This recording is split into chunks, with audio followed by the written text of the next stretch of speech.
하나님 아버지, 오늘도 기도 자리로 부르시는 은혜 감사합니다. 마른 땅에 싹이 나듯 봄을 우리에게 허락하시고 생명의 기운 불어넣어 주시니 감사합니다. 죽음을 이기시고 부활하신 부활 생명이 오늘도 우리 안에 역사하게 성령님 함께하여 주옵소서. 기쁨의 50일을 지나며 날마다 하늘로부터 부어주시는 기쁨과 감사가 넘치게 하옵소서. 작은 변화로부터 또 일상에서 감사의 눈뜨게 하시고 주님 베푸신 은혜로 일어서는 오늘 하루가 되게 인도하여 주옵소서. 이 아침 세상을 향해 열려있던 눈을 잠시 닫습니다.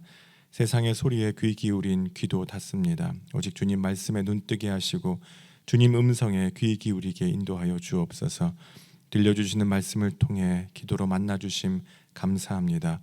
영원토록 함께 하신다 하시는 주님 말씀, 주님 약속 기억하게 하시고 염려와 불안으로 걱정과 문제들로 우리 마음 문이 닫힐 때가 있습니다. 그러나 주님 닫힌 문을 여시고 우리에게 찾아오시어 구원을 베푸시는 주님이신 줄 믿습니다. 언제나 우리에게 먼저 찾아오시는 주님이신 줄 믿습니다. 깨닫지 못하는 순간에도 주님은 늘 곁에 계심을 기억합니다. 그 주님 만나게 하시고 찾게 하시고 더욱 사랑하게 하옵소서. 육신의 연약함으로 기도합니다. 병상에 누워있는 성도들이 있습니다. 주님 치유의 손길로 어루만져 주시고 회복의 은혜 베풀어 주옵소서. 지친 마음과 상한 영혼에도 새 힘 더하여 주시고 다시 일어설 수 있는 소망을 허락하시며 또 모든 예배와 모임과 사역마다 담장을 넘는 믿음 허락하여 주옵소서. 익숙함에 머무르지 아니하고 성령의 인도함 따라 살게 하시고 무엇보다 마음을 다하고 목숨을 다하고 뜻을 다해 하나님을 더욱 사랑하게 오늘도 성령으로 인도하여 주옵소서. 전쟁은 속히 그치게 하시고 갈등과 아픔이 있는 곳마다 주님의 평화를 허락하여 주옵소서. 이 모든 말씀 예수님의 이름으로 기도합니다. 아멘. 오늘 아침 우리에게 주시는 하나님 말씀은 창세기 29장 1절에서 20절 말씀입니다. 창세기 29장 1절에서 20절 말씀입니다. 한 절씩 교독하겠습니다. 야곱이 길을 떠나 동방 사람의 땅에 이르러 본즉 들에 우물이 있고 그 곁에 양 세 떼가 누워 있으니 이는 목자들이 그 우물에서 양떼에게 물을 먹임이라 큰 돌로 우물 아귀를 덮었다가 모든 떼가 모이면 그들이 우물 아귀에서 돌을 옮기고 그 양떼에게 물을 먹이고는 우물 아귀 그 자리에 다시 그 돌을 덮더라. 야곱이 그들에게 이르되 내 형제여 어디서 왔느냐? 그들이 이르되 하란에서 왔노라. 야곱이 그들에게 이르되 너희가 나홀의 손자 라반을 아느냐? 그들이 이르되 아노라. 야곱이 그들에게 이르되 그가 평안하냐? 이르되 평안하니라. 그의 딸 라헬이 지금 양을 몰고 오느니라. 야곱이 이르되 해가 아직 높은즉 가축 모일 때가 아니니 양에게 물을 먹이고 가서 풀을 뜯게 하라. 때가 다 모이고 목자들이 우물 아귀에서 돌을 옮겨야 우리가 양에게 물을 먹이느니라. 야곱이 그들과 말하는 동안에 라헬이 그의 아버지의 양과 함께 오니 그가 그의 양들을 치고 있었기 때문이더라. 야곱이 그의 외삼촌 라반의 딸 라헬과 그의 외삼촌의 양을 보고 나아가 우물 아귀에서 돌을 옮기고 외삼촌 라반의 양떼에게 물을 먹이고 그가 라헬에게 입맞추고 소리내어 울며 그에게 자기가 그의 아버지의 생질이요 리브가의 아들됨을 말하였더니 라헬이 달려가서 그 아버지에게 알림해 라반이 그의 생질 야곱의 소식을 듣고 달려와서 그를 영접하여 안고 입맞추며 자기 집으로 인도하여 드리니 야곱이 자기의 모든 일을 라반에게 말하매 라반이 이르되 너는 참으로 내 혈육이로다 하였더라. 야곱이 한 달을 그와 함께 거주하였더니 라반이 야곱에게 이르되 내가 비록 내 생질이나 어찌 그저 내 일을 하겠느냐? 내 품삯을 어떻게 할지 내게 말하라.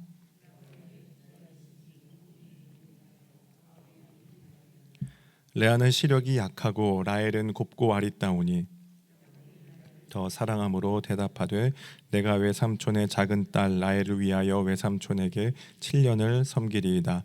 라반이 이르되 그를 내게 주는 것이 타인에게 주는 것보다 나으니 나와 함께 있으라. 그를 사랑하는 까닭에 7년을 며칠같이 여겼더라. 아멘. 우리가 걱정해야 되는 그런 상황인데 걱정이 안 될 때가 있습니다. 문제는 그대로인데 문제가 문제처럼 여겨지지 않을 때가 있습니다. 하나님이 주시는 평강, 하나님이 주시는 샬롬이 우리를 사로잡을 때 그렇습니다. 야곱은 한순간에 도망자 신세가 됩니다. 그가 원했던 건 복이었는데 내가 도대체 무엇을 잘못한 것인가, 이제 광야에서 잠을 청하죠. 그리고 신세 한탄을 했을지 모릅니다. 돌베개를 베고 잠을 잡니다. 그런데 찾아오시는 하나님, 만나주시는 하나님이 내가 너와 함께 있어 어디로 가든지 너를 지키겠다, 이런 약속을 주시죠. 어제 말씀을 함께 나눴습니다. 내가 너와 함께라는 말은 너와 운명을 같이 하겠다, 이런 뜻이었습니다. 하나님의 동행의 약속입니다. 그 절망의 밤에 소망의 하나님을 만나고 이제 야곱은 다시 힘을 얻게 됩니다. 걱정해야 되는 상황인데 걱정이 되지 않습니다. 문제가 있는 상황인데 그 문제가 아닙니다. 그렇게 절망 가운데 소망을 가지고 이제 계속 이어지는 장면입니다.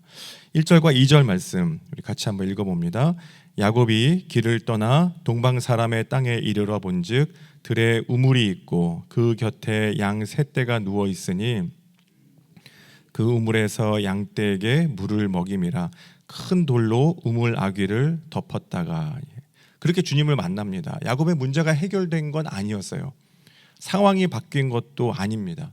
다시 집으로 돌아갈 수 있는 것도 물론 아닙니다. 그런데 마음이 달라졌습니다. 평안합니다.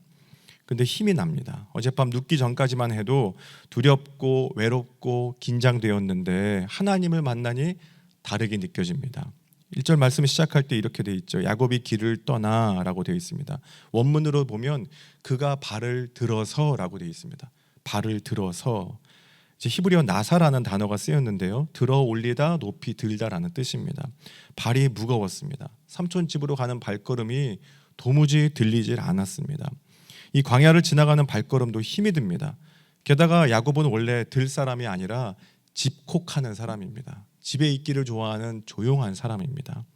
그래서 발이 무겁습니다. 힘이 없습니다. 그런데 달라집니다. 발을 들어서 발걸음이 힘찹니다. 이제 어디로 가야 하는지 방향을 조금 알 것 같습니다. 그리고 2절에 본즉 들에 우물이 있고, 본즉이란 말은 보라, 이런 감탄사예요. 그게 말이 여기 쓰였습니다. 그전에는 아무것도 보이지 않았습니다. 아무리 광야여도 멋진 나무 한 그루 좀 있을 수도 있고 나무의 그늘에 쉬면서 여유를 즐길 수도 있습니다. 또 우물이 있을 수도 있습니다. 조금 조급하고 불안하고 그렇게 답답했던 야곱의 마음은 아무것도 보이지 않게 가려져 있었다는 겁니다. 아무것도 보지 못합니다. 아니 어쩌면 우물을 찾았을 수도 있습니다. 왜냐하면 물이 있어야 하니까요. 우물을 찾았지만 보지 못했던 겁니다. 지금 우물이 있다 하는 걸 보면 이전까지는 아직 우물을 찾지 못한 상태였을 것 같습니다. 그리고 삼촌 집에 가야 하는데 도대체 어느 방향으로 가야 되는가, 삼촌 집이 어디 있는가, 그 방향을 몰랐던 거죠. 그럴 때 우물을 발견하게 하시고 그 우물을 통해 거기에 모이는 사람을 만나게 하시고 삼촌을 만나게 하시는 거예요. 이 모든 변화가 지난 밤이 지나고 생긴 겁니다. 지난 밤이 지나고 생긴 겁니다. 전능하신 하나님께서 한밤중에 그를 위로하시고 나서 확실한 변화가 그에게 찾아옵니다. 발걸음이 가볍고 우물을 찾게 하십니다. 그래서 사람에 대해, 세상에 대해, 하나님에 대해 가려져 있던 모든 것들이 보이기 시작하고 삶의 방향이 이제 분명해지는 겁니다. 하나님을 만나면 일어나는 일들이죠. 여러분, 우리가 기도하는 것도 길과 방향 때문입니다. 인생의 길과 방향 때문입니다. 이것을 내가 알 수 있다면 우리는 아마 기도 안 할 겁니다. 하지만 내 인생임에도 우리는 길과 방향을 알 수 없기 때문에 주님만 의지합니다. 주님을 붙잡습니다. 어제 말씀에 이어 변화된 야곱을 보면 그렇습니다. 고민의 밤 돌베개 베고 잔 그 밤에 베델의 하나님 만나주시고 그리고 나서 마음이 평안합니다. 이제 길과 방향이 보이기 때문에 그렇죠. 1914년에 타이타닉호에 침몰 사고가 일어납니다. 그런데 같은 그 해에 얼마 지나지 않아서 증기선 멀로호와 상선 네터킷호라는 배가 또 충돌해서 침몰해요. 그래서 41명이 죽습니다. 근데 두 배의 선장들은 살아남습니다. 재판이 열려요. 그래서 문제가 뭔가 그 재판을 통해 보니 그런 문제였습니다. 나침반과 2도가 차이 나는 곳을 향해 배가 갔다는 거예요. 2도나 차이 나는 곳을 향해. 그럼 왜 그렇게 차이 나는 곳을 향해 갔는가? 이 증기선 멀로호의 선장이 1년 동안 나침반을 한 번도 조정하지 않았다는 겁니다. 그게 문제였어요. 적합하지 않은 나침반, 그리고 선장의 잘못된 판단, 한 번도 1년 동안 조정하지 않은 나침반, 결국 배가 잘못된 곳으로 갔고 41명이 목숨을 잃었다는 겁니다. 이 나침반의 2도 차이가 끔찍한 사고를 초래하게 됩니다. 나침반은 길과 방향을 알려주기 위한 도구죠. 이게 정확하지 않으면 정확하지 않은 길로 가게 됩니다. 하나님 말씀을 따라간다는 게 바로 그렇습니다. 주님 말씀은 우리 인생의 나침반입니다. 다윗은 시편 25편에 그렇게 이야기합니다. 여호와여, 주의 도를 내게 보이시고 주의 길을 내게 가르치소서. 주의 진리로 나를 지도하시고 교훈하소서. 주는 내 구원의 하나님이시니 내가 종일 주를 기다리나이다. 환난 날에 하나님의 구원과 도움을 구하면서 길을 보여달라고 합니다. 길을 가르쳐 주십시오. 길을 보여주십시오. 주의 도와 진리를 가르쳐 달라고 합니다. 다윗에게는 힘들게 하는 그리고 괴롭히는 원수들이 있었습니다. 그냥 그들이 싹 사라지면 좋겠지만 다윗은 그걸 구하지 않습니다. 이 고통의 상황에서 빨리 벗어날 수 있도록 도와주십시오. 그게 어쩌면 기도가 될 수 있을지 모르지만 이 어두움과 어려움이 사라지는 것보다 하나님이 기뻐하시는 길로 걸어가는 것, 이게 그의 기도였습니다. 그래서 하나님 길을 보여주십시오. 문제 속에도 절망 속에도 주님 기뻐하시는 길로 나아갈 수 있을지를 기도하는 것, 이게 바로 기도였습니다. 근데 야곱의 기도도 그렇습니다. 야곱도 브엘사바에서 하란까지 한 달은 꼬박 걸어가야 하는 거리, 발걸음이 무겁죠. 그때 주님을 의지하고 주님만 바라보고 주님과 동행하는 것, 그걸 지난밤에 하나님을 만나고 이제 깨닫게 됩니다. 그게 인생의 길이 된다는 걸 깨닫게 됩니다. 그래서 베델의 하나님은 문제를 없애주시는 하나님이 아니라 문제 속에도 동행하시는 하나님, 문제 가운데도 함께 하시는 하나님, 그 하나님, 약속의 하나님이라는 걸 그는 확신하게 되는 것이죠. 그렇게 베델의 하나님을 만나고 이제 하나님은 야곱을 훈련시키십니다. 17절 18절 말씀 이렇게 기록합니다. 레아는 시력이 약하고 라헬은 곱고 아리따우니 야곱이 라헬을 더 사랑함으로 대답하되 내가 외삼촌의 작은 딸 라헬을 위하여 외삼촌에게 7년을 섬기리이다. 하나님 은혜 베푸셔서 이제 야곱의 길을 인도해 가십니다. 삼촌 라반의 집으로 가게 돼요. 그래서 14절에 보면 한 달을 함께 지냈습니다. 한 달 동안 같이 있었어요. 그리고 라반이 야곱에게 품삯 이야기를 꺼내는 겁니다. 야, 내가 어떻게 공짜로 너한테 일을 시키겠냐, 그래도 돈을 받아야지, 그 이야기를 하는 거예요. 야곱은 라헬을 처음 봤을 때부터 첫눈에 반했습니다. 얼마나 아름다운지.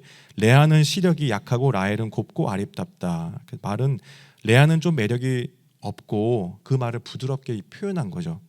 그에 비해 라헬은 인상이 좋고 좀 아름답다, 이 말입니다. 그래서 삼촌에게 내가 라헬을 위해 7년을 섬기겠다 이렇게 제안합니다.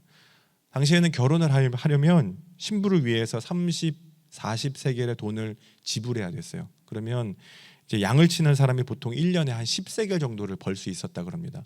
그러면 1년에 버는 거에 이제 한 3년치, 4년치 정도의 돈을 신부를 위해서 지불하는 건데, 이제 야곱은 그것의 2배를 더 내겠다, 그렇게 이야기를 하는 거예요. 그리고 라헬과 결혼하겠다 하는 것이죠. 20절에 보면 이렇게 기록하죠. 같이 읽어볼까요? 20절. 야곱이 라헬을 위하여 7년 동안 라반을 섬겼으나 그를 사랑하는 까닭에 7년을 며칠같이 여겼더라. 야곱이 라헬을 얼마나 사랑했던지 7년이 며칠 같았대요. 7년이 적은 기간은 아니잖아요. 순식간에 지나갔대요. 야곱이 라헬을 정말 불같이 사랑했나 봅니다. 7년의 시간이 며칠처럼 짧았대요. 그렇게 주님을 향한 우리 사랑이, 우리의 믿음이 그렇게 될 수 있기를 축복합니다. 영국에 그런 잡지에 광고가 났다 그러죠. 런던에서 에딘버러까지 가장 빨리 갈 수 있는 방법이 무엇입니까? 비행기, 자동차, 배. 그런데 1등 당첨된 사람이 사랑하는 사람과 함께 가는 것, 그게 답이었다 그러잖아요.